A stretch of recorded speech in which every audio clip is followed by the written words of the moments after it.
Well, happy Thursday and welcome back to an all new episode of the Think on These Things podcast. My name is Kairu and I am your host. And today is our 99th episode ever. It only took us about 3 years to get here, but better late than never, right? So I'm really excited about today's episode because we're still in the same vein of gratitude, but today we are talking about greatness and we are talking about matters of the heart. Before I move on any further, I'm going to open up the book of positive affirmations. If you have it, I encourage you open it up yourself. If you don't, you can go to www.madeupmind.org and order your copy. Today we are reading from chapter 3, day 15, and the affirmation reads as follows: My greatness is homegrown, and that home is in my heart. My greatness is homegrown, and that home is in my heart. My greatness is homegrown, and that home is in my heart. When I first read this, there was one very specific thing that popped into my mind, and I'm going to get to that in a moment. But this morning, as I further reflected on this affirmation, I was reminded of something that I learned that was instilled in me as a child, that it's out of the heart that flows the issues of life. And that, of course, comes straight from the Bible. Things that were instilled in me at a young age came straight from the Bible. It's no secret. But the way that I look at things in my life, they do come back to what is happening internally always. And I think that when we take a moment to pause and reflect, if we are recalibrating, we have to come back to our center. We have to understand what is going on beneath the surface. So often we are caught up in this constant push to blame everything that's happening in our lives on external factors, on this person or that series of events or this company or that group of people.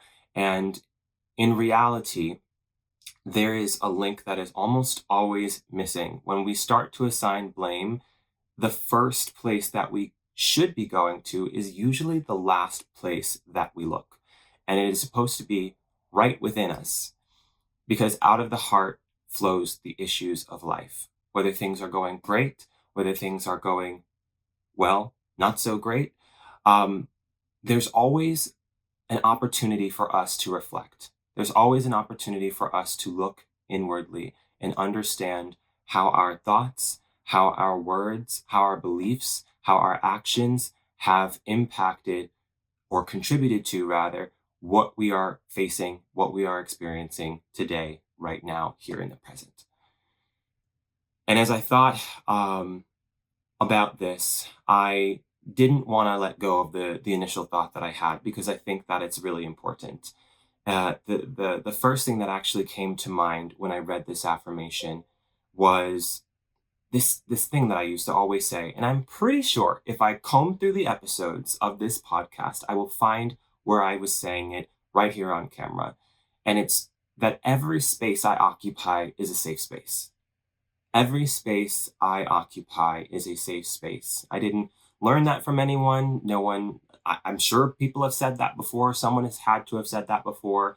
But it was one day that I was doing reflection and I was thinking about the state of affairs in my own life and my role in contributing to the state of affairs in my own life.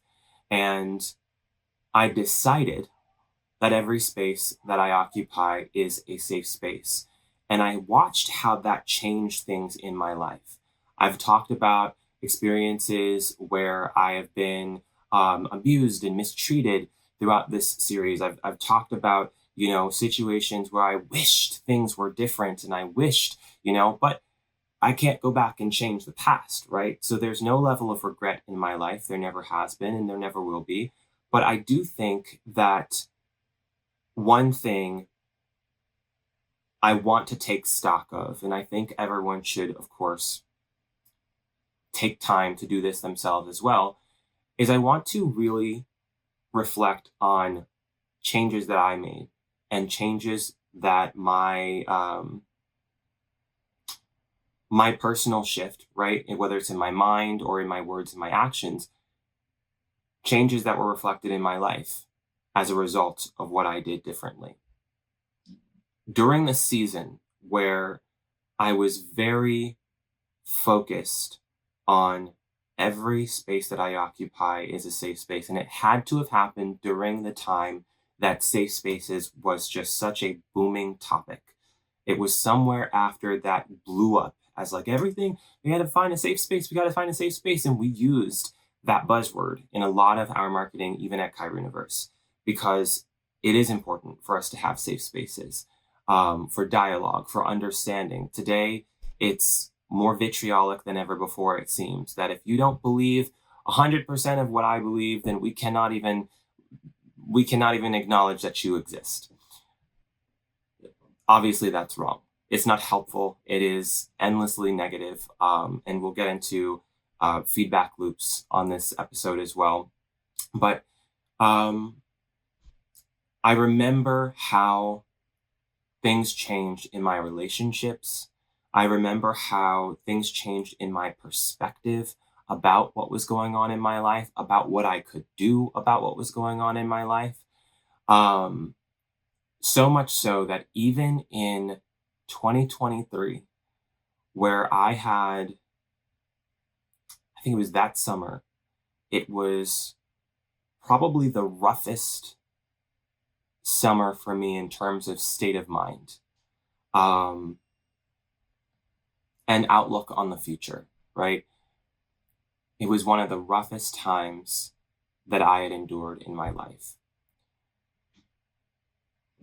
Yet and still, during that season, I knew exactly what to do about what I was facing and about what I was feeling. I knew who to call. I knew how to initiate the conversations that needed to happen. And I connected with my closest network of people and said, hey, I'm not doing so great. Here's what's on my mind, and here's what I'm planning to do about it. Here's exactly what's going on in my life, and here's exactly how I would like for this to play out. And actually, it was a couple of scenarios that I had given. I won't dive too deep into that today. It's a story for another day. But what I appreciate about that time is how open and receptive the people were, how safe the spaces actually were, that I was able to have clean, clear conversations with these folks. It was not a pretty scene. It was not the best time of my life. However, that disposition of every space being a safe space, every space that I occupy being a safe space, made a huge difference in my life. Fast forward to 2025. There was a very important change that happened. It was external, but then it was internal.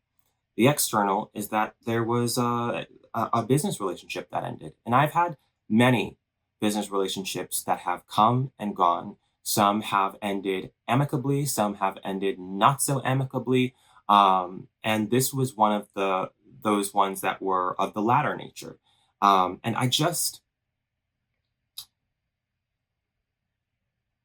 I had to contend with a lot of the things that were going down in that moment. I think in the beginning, I was doing quite well with my frame of mind about what had happened. And over time, I had evolving thoughts. And because it's still, what's the word I want to use? There's still a lack of closure. I want to be mindful about what I'm sharing. There was a lot of confusion surrounding the end of that relationship. Even to this day, it's not entirely clear what happened there and why that happened that way. But my point in sharing this story is that instead of taking that experience and using everything that I had gained from that business relationship to move forward in life, I lost sight. I lost sight of where I was and where I was going. And as a result of that, I spent a very long time trying to get back to where I was. Not even moving forward, but sort of trying to get back to where I was. And I just couldn't figure out for such a long time how to move forward, how to have peace about where I was and what I was doing in my life. Even today, we're in the process of, my wife would call it returning to self. Um, I don't necessarily have a name for it right now. Maybe, I will, I don't want to be too dramatic, so we'll give it a name tomorrow. But um, I just had to really take stock of what it was that I did during those seasons, during that season where the end of the relationship happened, and during the seasons that followed. What is it that I did that made my state of affairs as dark, as dreary, as dull as they became? And when I read this affirmation this morning, I was reminded of something that I had essentially abandoned. This concept, this principle that every space I occupy is a safe space, was essential to where I was and where I was going and where I ended up at my best, at my greatest. That was something that I had decided in my heart was true for me, and inspired in others that it could be true for them as well. And somehow, in the last 12, 13, 14 months, let's say, I decided that a change in course was okay. And I want to just very clearly state that I am not precluded from suffering the consequences of my own actions. None of us are.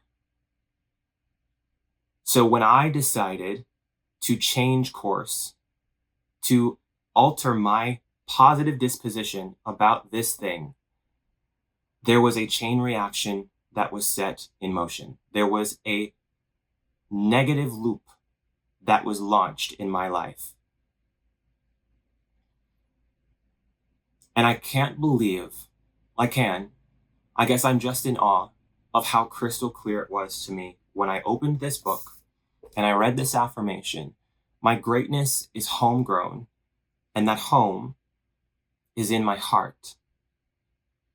I have spent months just racking my brain about what has happened, right? What has happened, not just like, why did this relationship, that's not it.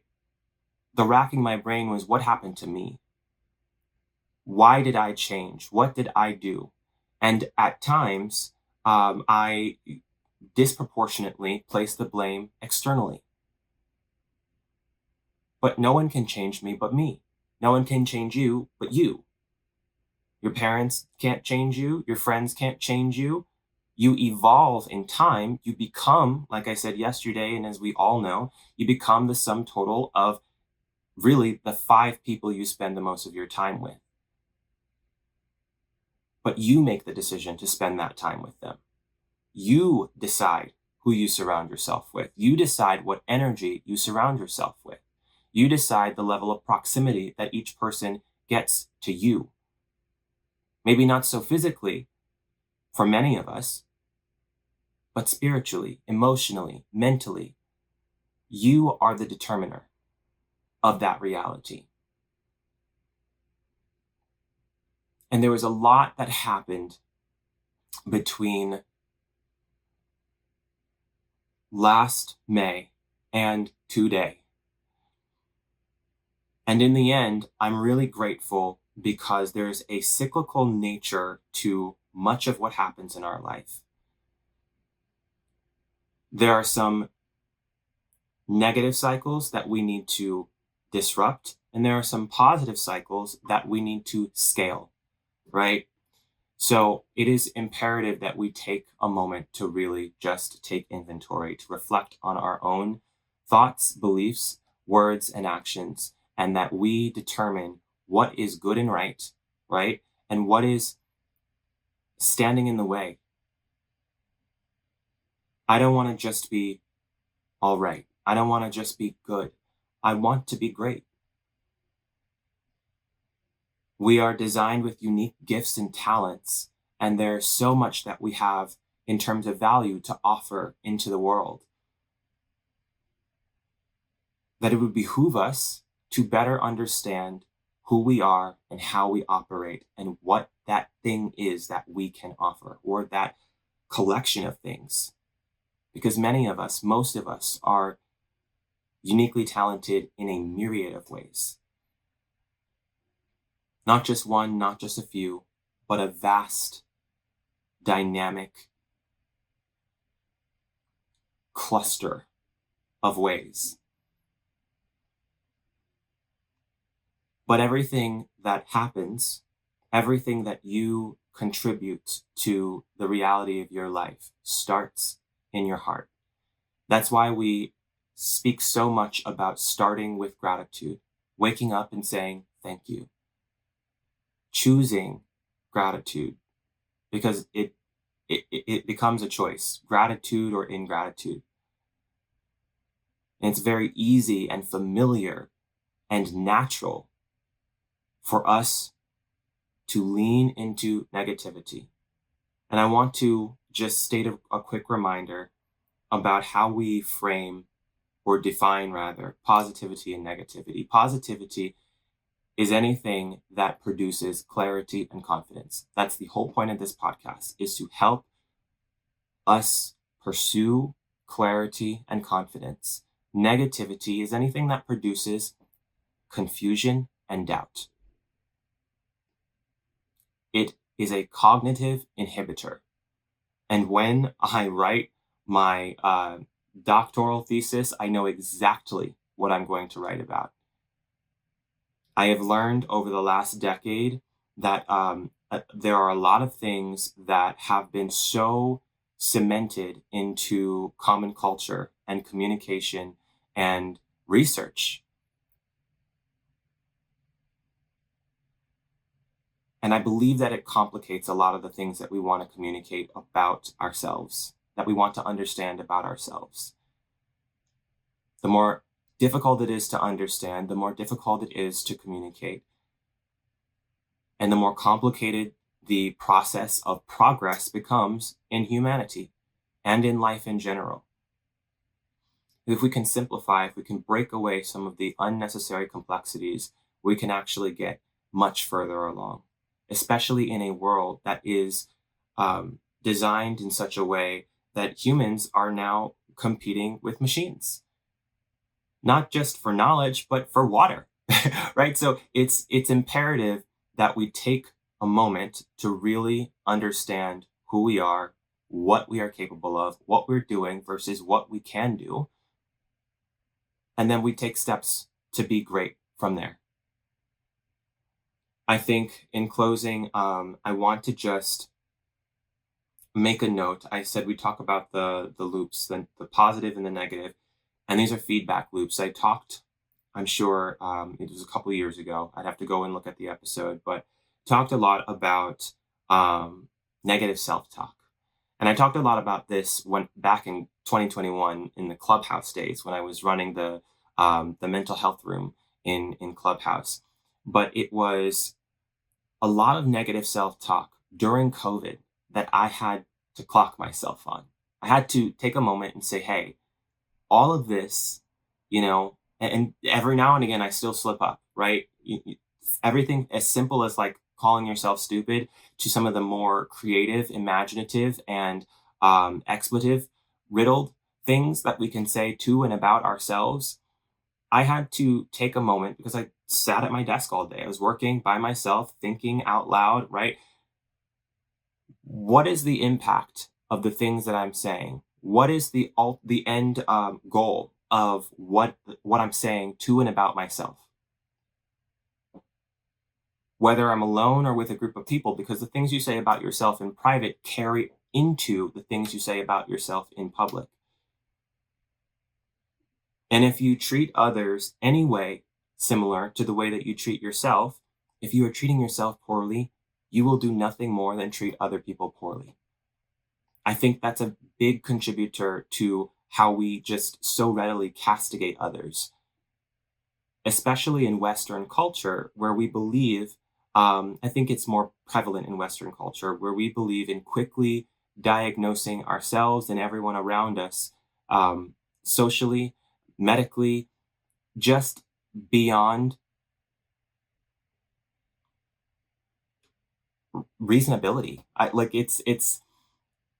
It's something I've also talked about a lot, where the biggest thing I think is where we label everybody a narcissist. There are hundreds of articles that are published every single day about why this person in your life is a narcissist and how you can tell if this person is a narcissist. And am I a narcissist? You're probably not a narcissist, but everybody around you is a narcissist. And it just doesn't make any sense.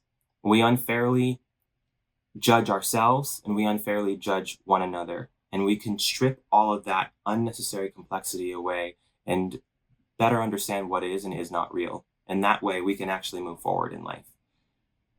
And that's where I bring in this concept of the positive feedback loop and the negative feedback loop, which, is not a completely new concept. But if you take it with the definitions that we've just attributed, that we have long held here in this space about what positivity is and what negativity is, it changes the way that you think about it. That a positive feedback loop is constantly bringing in feedback that brings about clarity and confidence. That means even when you do something wrong, learning and acknowledging that you've done something wrong that is unhelpful, unhealthy, unsustainable, that is a positive piece of feedback that can construct a better you. Adversely, focusing only on endless praise, gassing people up, airing their heads when they need constructive feedback, it's destructive. It is confusing. It creates a sense of self that is incompatible with reality. And it inhibits actual growth and actual progress. I think what I'll do is I will take a moment. I know we've written about this and we've published a lot of pieces to madeupmind.org, but I'm going to take a look and I will publish an actual T-chart that gives us an idea of what the positive feedback loop looks like and what it does, and what the negative feedback loop looks like and what it does. And then we can begin to see, okay, why am I not great? What is standing in the way? You're not great just because you said you're great. You're not great just because you woke up this morning and you felt, I'm great. What are you thinking? What are you saying? What are you doing? What have you done? Who have you become?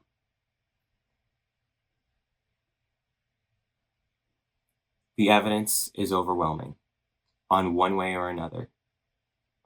And I know that for me, today was a real opportunity to reflect on where I've done things well and where I need to improve. And that's what this journey is about, especially as we are rounding out the third chapter, which is just titled Grow Yourself. It's all about growth. And I actually, if I'm honest with you, I thought this chapter would just be a victory lap when we got to it. But when I got to it originally, back in 2024, I had to take a break from the podcast because I wasn't really clear on what was going on. And it just felt incompatible with where I was in the podcast and in my life. And so what's happening in my life takes precedence over what happens on camera, right? And that has been my focus, even in some of the greater moments of the last couple of years. I only come back to doing things like this when I know that it is good and I know that it is right and I know that it's on time. So today, I implore you to reflect on your greatness on your heart. What's in your heart? Is it leading you to greatness, or is it bringing about your demise? Is it standing in the way of your greatness? Spoiler alert, if it's standing in the way of your greatness, it is leading to your demise. But if you want to just look at it maybe in a more manageable way, is it leading to greatness, or is it standing in the way of your greatness? That's all for today. I will talk to you tomorrow. Love you. Peace.